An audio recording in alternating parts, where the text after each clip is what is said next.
whenever I'm invited to speak with people who are of like spirit and like mind, it feels like I'm coming home, like I'm with family. My name is Jim Morningstar. I'm a clinical psychologist by training, but by avocation, I am a professional breath worker. And I became interested in embodying the work that I do in counseling, and breath work was a natural for this. So I jumped on board right from the beginning of the modern day breathwork movement back in the 1970s when Leonard Orr was experimenting with using breath, in particular, faster than normal breathing on the West Coast of the United States, and finding amazing things that happened when people dedicated themselves to a transcendent experience, but married that with the breath. And the breath then transported them into areas of transpersonal awareness, but also into autobiographical perinatal experiences. People experienced their own birth, and as well, anything that would happen in between birth and the end of their life was fair game, because breath is like the cosmic cleanser. It will help open up our channels and release whatever is in the way of experiencing full life and vitality.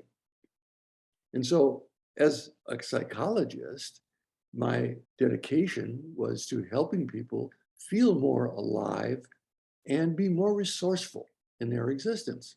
And so I considered it, after I had experienced and gone through the process myself, it would be, quotes, unethical for me not to share breath work with them. Not everyone was called to or wanted to do that, but I would at least had to let them know this was an opportunity. And to my wonderful surprise, most of the people that I felt called to ask felt called to do it, experience it. Some people, it was for them a one-time experience that they got what they needed and they moved on. But for many people, it was a tool that they wanted to continue to use in their life. And I became their breath coach. I was there to assist them to translate this tool into something that they could use on a daily basis. In effect, there were two ways to use the tool. One was for maintenance, and that is just to keep the body tuned, to keep the body alive and vibrant. And the second was a tool to use when one felt stuck, one felt emotionally bound, or even physically hampered. And so the breath wasn't the miracle cure that gave all the answers, but the breath brought resources to the body, the mind, and the spirit. And so the real healer, of course, is the spirit inside of us. And in many languages, the word for breath and spirit are the same. Not a coincidence. And so people learn to evoke and bring spirit into their life, into their body with intention, and modulating their breath consciously. That's why it's called conscious connected breathing.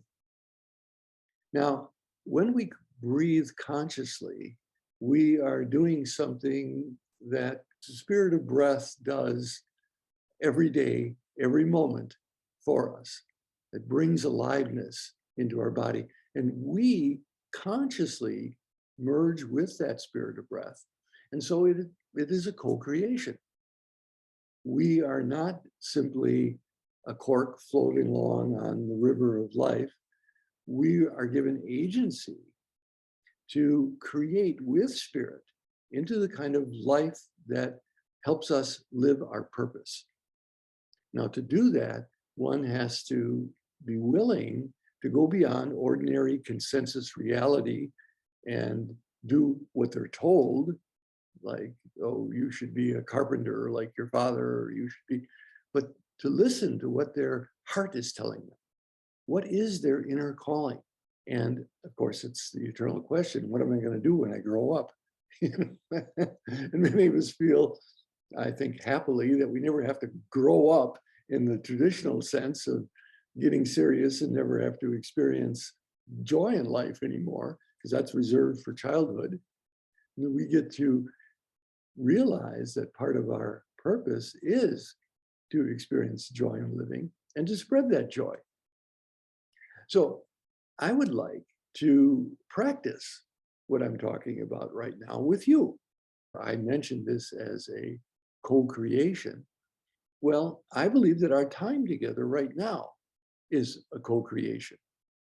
I believe that we have the opportunity right now to have input, as everyone was invited to. And I'd like to start with us together calling in the spirit of breath. So this is a simple little exercise, maybe 3 to 5 minutes. We'll see. I don't know, actually, when I start this exercise, I literally call in the spirit of breath, and it will take us where it takes us. All it requires is that you get yourself in a comfortable seated position. If you are comfortable, let your eyes close. If you'd prefer, you could also keep your eyes open and focus on something in the room. And put your attention at the base of your spine, imagining there a ball of light, radiant life energy. And now, with your breath and intention, on the inhale, bring that ball of light energy slowly up your back, past every vertebrae to the top of your head. And as you exhale, let it come down the front of your body, returning to the base of your spine. And just keep that cycle going now. Inhaling slowly, gently, all the way, sending light and healing energy to every vertebrae to the top of your head. As you exhale, let it descend the front of your body, lighting up every vital organ in your body, bringing all of your vital organs into harmony, as it were. This is done again simply with your intention and your breath. You are creating a cocoon of light energy around your body. This cocoon, continue breathing up the back and down the front, is your sanctuary. Together, we have created for each of us a little sacred space, a place where you can listen to your own guidance. So let's do that now together. As you breathe into your heart, which is the center of your sanctuary, ask the spirit of your guidance, what is important for you in our time together talking about and experiencing breath work? What is it that you feel called to take from this experience, as well as perhaps something that you feel called to share?